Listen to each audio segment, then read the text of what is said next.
Chambres séparées, véhicules distants, contrats renégociés en pleine présidence. Et pourtant, leur union a survécu là où tous les experts prédisaient l'effondrement. Entre clauses financières secrètes, cortège motorisé en solo et ultimatum murmuré dans l'ombre, le mariage Trump n'a jamais ressemblé au conte de fées de la Maison-Blanche. Pourquoi Melania a-t-elle attendu des mois avant de rejoindre Washington? Qu'a-t-elle négocié avant d'accepter un second mandat? Et comment une liaison clandestine s'est-elle transformée en condamnation pénale qui a failli tout faire exploser? Avant de plonger dans les coulisses de cette union hors du commun, abonnez-vous à Les Célébrités du Monde et activez la cloche, car ce que vous allez découvrir va changer votre perception du couple le plus controversé d'Amérique. Il ne s'agit pas d'amour romantique, il s'agit de silence stratégique, de pouvoir négocié et d'un contrat qui se réécrit continuellement selon les termes d'une seule personne, elle. Pendant que d'autres premières dames souriaient aux caméras et tenaient la main de leur époux, Melania Trump réécrivait les règles du protocole présidentiel. Elle arrivait séparément aux événements d'État, annulait des voyages officiels sans explication, vivait entre 3 résidences différentes selon son bon vouloir. Et Donald Trump, l'homme qui ne tolère aucune contradiction, l'homme qui a licencié des conseillers pour moins que ça, la laissait faire. Pourquoi? Parce que dans l'univers chaotique de Trump, Melania est devenue l'unique constante qu'il ne peut ni acheter ni contrôler. Et paradoxalement, c'est précisément ce qui fait d'elle son atout le plus précieux. Leur histoire n'est pas celle d'un conte de fées, c'est celle d'une transaction qui dure depuis plus de 2 décennies. Une négociation permanente où chaque geste compte, où chaque silence porte un message et où le mot « amour » a été remplacé par quelque chose de bien plus complexe, l'alignement d'intérêts. Aujourd'hui, nous allons décortiquer ce mariage fascinant, révéler les secrets de leurs accords financiers, explorer les scandales qui auraient dû tout détruire et comprendre pourquoi, contre toute attente, ils sont toujours ensemble. Leur première rencontre n'avait rien d'un coup de foudre, c'était une transaction en devenir déguisée en hasard romantique. Nous sommes en septembre 1998, au Kit Kat Club de Manhattan, l'un des temples de la Fashion Week new-yorkaise. Donald Trump, 52 ans à l'époque, règne sur l'immobilier new-yorkais et les couvertures de magazines. Fraîchement séparé de Marla Maples, il incarne le magnat qui ne reste jamais seul longtemps. Melania Knauss, 28 ans, est un mannequin slovène qui tente de percer sur la scène américaine. Grande, élégante, discrète, elle tranche radicalement avec la fanfaronnade de Trump et son appétit insatiable pour les projecteurs. Mais voici le détail crucial, celui qui définira toute leur relation future. Trump n'était pas seul ce soir-là, il était en rendez-vous avec une autre femme. Et pourtant, dès qu'il a aperçu Melania, il s'est approché. « Il voulait mon numéro », racontera plus tard Melania à Harper's Bazaar, mais il était accompagné, alors bien sûr, je ne le lui ai pas donné. Au lieu de céder, elle a inversé la dynamique de pouvoir. Je lui ai dit « Je ne te donne pas mon numéro, donne-moi le tien ». Je voulais voir quel genre de numéro il me donnerait. Si c'était un numéro professionnel, j'aurais dit « Qu'est-ce que c'est que ça? Je ne fais pas affaire avec toi ». Ce qui suivit fut du pur Trump. Il lui a donné absolument tous ses numéros. Le bureau, le portable personnel, la ligne directe de Mar-a-Lago, tous. Ce n'était pas subtil, mais c'était intentionnel. Un geste de vulnérabilité calculé de la part d'un homme qui ne montre jamais sa faiblesse. Paolo Zampoli, l'agent de mannequin qui les avait présentés, confirmera plus tard que Trump avait été immédiatement séduit par quelque chose d'inhabituel, l'indifférence de Melania. Elle se moquait de sa célébrité, elle ne riait pas à ses jokes, c'est ça qui l'a attiré. Pour un homme habitué à ce que tout le monde se prosterne devant lui, Melania représentait un défi, un mur impénétrable, et Trump adore les défis qu'il ne peut pas gagner facilement. Les années suivantes, leur relation fut tumultueuse. Melania partait lorsque les tabloïds associaient Trump à d'autres femmes. Il y eut l'héritière norvégienne Selina Middelfart, le mannequin Cara Young, et même une rumeur persistante impliquant une célébrité dont le nom n'a jamais été confirmé, mais qui aurait provoqué une rupture définitive. Selon le livre The Trump White House de Ronald Kessler, Melania aurait même appelé le personnel de Mar-a-Lago pour exiger que toutes ses affaires soient renvoyées à New York. Elle était prête à tourner la page. Mais elle est revenue. Elle revenait toujours. Pourquoi? Parce qu'elle avait compris quelque chose que les autres femmes de Trump n'avaient jamais saisi. Le pouvoir ne réside pas dans la présence constante, mais dans la capacité à partir. Lorsqu'ils se sont mariés le 22 janvier 2005 à l'église épiscopale Bethesda by the Sea à Palm Beach, Donald Trump amorçait déjà sa transformation, du promoteur immobilier au magnat de télé-réalité, puis futur acteur politique potentiel. Melania, alors âgée de 34 ans, portait une robe Dior de 100 000 $ pesant près de 27 kilos. Hillary et Bill Clinton étaient présents, Billy Joel aussi, qui a chanté à la réception. L'événement ressemblait à un couronnement plus qu'à une cérémonie de mariage. Et pourtant, même à ce moment-là, les signes montraient qu'il ne s'agissait pas d'une histoire d'amour traditionnelle. Trump finalisait encore son divorce avec Marla Maples lorsque lui et Melania se commençaient à fréquenter. Un schéma familier, puisque sa liaison avec Maples avait mis fin à son premier mariage avec Ivana Trump. Il déclara un jour que, si Ivana ne l'avait pas découvert, ça aurait peut-être continué. De son propre aveu, la monogamie n'était pas une priorité. Ce qui comptait, c'était l'apparence. Peu après le mariage, Trump apparut dans l'émission Larry King Live et offrit au public un aperçu brutal de sa vision de la vie conjugale. « Je ne vais pas faire la cuisine. Il se peut même que je ne vois même pas les enfants », lança-t-il en riant. « Elle sera une mère incroyable. Je serai un bon père en faisant mes affaires. » Le moment était saisissant, non pas parce qu'il surprenait, mais parce qu'il était d'une franchise désarmante. Il ne s'agissait pas d'un rêve partagé, ni d'un partenariat égalitaire. C'était une répartition de rôles. Lui ferait les gros titres, elle s'occuperait du foyer. Et Melania l'a accepté, ou du moins elle a joué le rôle, jusqu'à ce qu'elle décide de réécrire le script. Lorsque Melania a donné naissance à Barron en mars 2006, elle est pleinement entrée dans le rôle qu'elle avait accepté dès le départ, celui d'une mère omniprésente, largement éloignée de la lumière médiatique. Elle a clarifié sa position très tôt. « Pour être avec un homme comme mon mari », a-t-elle confié à ABC News, « il faut avoir une vie très indépendante. » Mais cette indépendance ne lui a pas été accordée gratuitement. Elle a dû être négociée, clause par clause, dollar par dollar.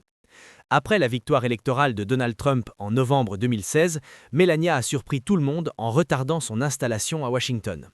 Officiellement, elle expliquait cette décision par le souhait de permettre à Barron de terminer son année scolaire à New York. Mais la journaliste du Washington Post, Mary Jordan, a révélé plus tard dans son livre The Art of a Deal que ce délai relevait aussi d'une stratégie calculée. Melania a utilisé cette période pour renégocier son contrat prénuptial, obtenant des garanties financières plus favorables pour elle-même et pour son fils, au cas où le mariage viendrait à s'effondrer. Elle n'allait pas déménager à Washington tant qu'elle n'avait pas obtenu ce qu'elle voulait, a confié une source proche de la famille à Vanity Fair. Elle savait que son pouvoir de négociation n'avait jamais été aussi fort qu'à ce moment-là. Pensez-y. Pendant que le monde entier attendait l'arrivée de la première dame à la Maison-Blanche, Melania était assise dans la Trump Tower avec des avocats, réécrivant les termes de son mariage. Elle transformait le moment de plus grande vulnérabilité de Trump, sa prise de fonction présidentielle, en levier de négociation. C'était brillant. C'était froid, c'était Melania. Et lorsque Trump a lancé sa deuxième campagne présidentielle en 2023, elle a recommencé. Selon Page Six, Melania a discrètement transformé son contrat prénuptial en ce qui a été décrit comme un contrat post-nuptial très confortable. Ce nouvel accord aurait élargi son accès à l'immobilier, sécurisé un fonds fiduciaire pour Barron et garanti une stabilité financière à long terme, indépendamment des aléas juridiques ou politiques de Trump. Ce que Melania a obtenu ne se résumait pas à de l'argent, c'était de l'autonomie, la liberté de choisir où vivre, quand apparaître, comment participer.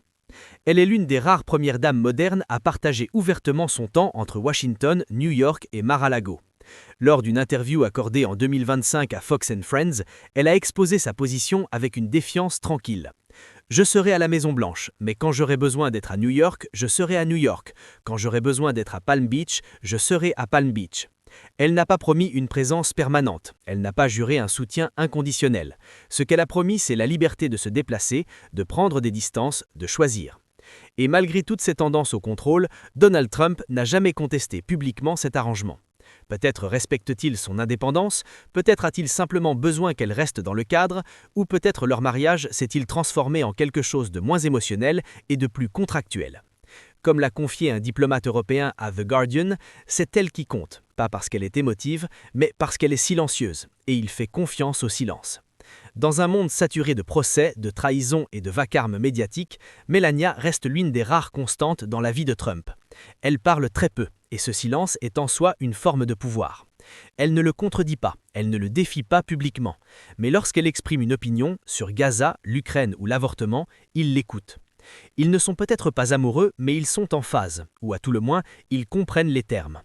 Alors que la plupart des couples présidentiels s'efforcent à afficher une unité parfaite, les Trump ont ouvertement rompu avec la tradition. Selon Michael Wolff, auteur de Fire and Fury, ils entretiennent des chambres séparées depuis des années, à la Trump Tower, à la Maison-Blanche et désormais à Mar-a-Lago. Ils n'habitent pas un mariage tel que nous définissons le mariage, a déclaré Wolff en 2025. Ils sont séparés. La Maison-Blanche a rapidement réagi, qualifiant Wolf d'imbécile délirant. Mais les déclarations peuvent mentir, le comportement rarement. Depuis la seconde investiture de Trump, Melania aurait passé moins de 14 jours à la Maison-Blanche. Même lors des rares occasions où ils sont physiquement ensemble, ils demeurent symboliquement séparés. Le 25 avril 2025, jour de son 55e anniversaire, revenant des funérailles du pape François, Trump est monté à bord de Marine One. Melania est repartie dans une voiture séparée. Pas de sortie main dans la main, pas de célébration d'anniversaire visible, juste 2 véhicules, 2 directions et 2 vies. La longue et abondamment documentée histoire d'infidélité de Trump projette une ombre dense et persistante sur son mariage avec Melania. Le schéma est apparu publiquement à la fin des années 80, lorsque sa liaison avec Marla Maples a fait exploser son mariage avec Ivana Trump. Le scandale a dominé les tabloïds, surtout après la confrontation d'Ivana et de Maples sur une piste de ski à Aspen. Trump ne faisait aucune discrétion. Une belle petite amie, une belle épouse, tout est beau, se vantait-il en 1994, ajoutant que si Ivana ne l'avait pas découvert, il aurait peut-être continué les 2 liaisons. La vie était vraiment un panier de cerises, souriait-il. Cette attitude n'a jamais vraiment changé. En janvier 2018, à peine 1 an après le début de la présidence Trump, le Wall Street Journal a déclenché une nouvelle tempête. L'actrice de films adultes Stormy Daniels affirmait avoir eu une relation sexuelle avec Trump en 2006, quelques mois seulement après la naissance de Barron. Elle disait que cela s'était produit lors d'un tournoi de golf de célébrités à Lake Tahoe, elle décrivait une rencontre transactionnelle et elle racontait que Trump lui avait laissé entendre une possible apparition dans The Apprentice.